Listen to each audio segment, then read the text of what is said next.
يا الله، أنت وأنتِ إذا ما عندكم قناعة بالسيد مقتدى الصدر شوفوا هذا المقطع ونرجع نسولف. حج رحيم، من داخل النبطية قوافل مضيف الصدر دخلت مدينة النبطية، شو بتقول بهيدي اللحظة؟ بسم الله الرحمن الرحيم، الحمد لله رب العالمين.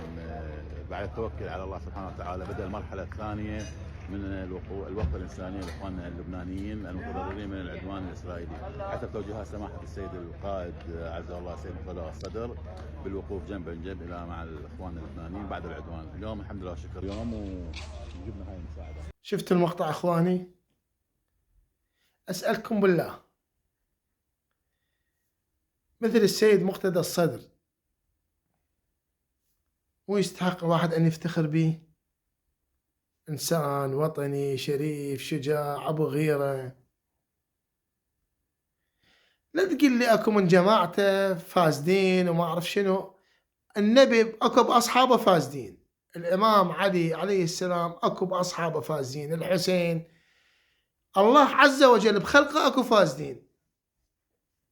هو سماحة السيد نفسه قال أكو عندنا فاسدين، بس إحنا نحاسب ننزل قصقوصة، وأنتوا تعرفوهم كلهم اللي فزدوا طردهم السيد واخذتهم الأحزاب. إحنا نتكلم عن سماحة السيد.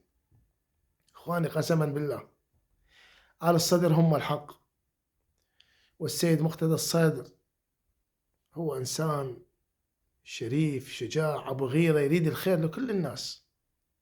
فأنتوا خاف مختلفة عندكم الصورة، خافوا تشوفون فلان وفلان وفلان يمشون باسمه وفاسدين، فهو بريء من كل الفاسدين، وأبناء التيار بريئين من كل فاسدين. مثل ما قلت لكم الله عز وجل خلقه، احنا خلقه ايش قد تعطون نسبة بها فاسدين.